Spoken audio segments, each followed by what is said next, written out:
ഭാവം, രാഗം, താളം എന്നിവ ഒത്തിണങ്ങിയ ഒരിനമാണ് ഭരതനാട്യം. ഭരതമുനിയാൽ ശിക്ഷിക്കപ്പെട്ടതുകൊണ്ട് ഇതിന് ഭരതനാട്യം എന്ന് പറയുന്നു. ഹലോ ഫ്രണ്ട്സ്, ഞാൻ ഇന്ന് മുദ്രകൾ പറയാൻ പോകുവാണ്. ഇത് പതാക,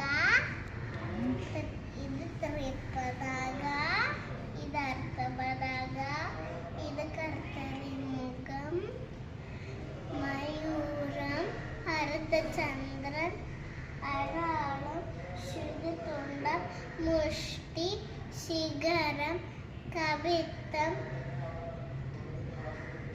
ഖഡ്ഗമുഖം.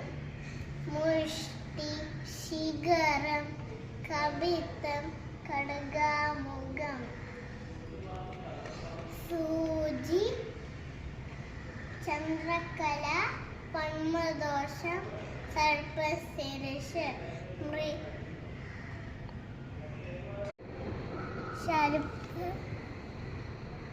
ശർപ്പശിരസ്, മരീചിക.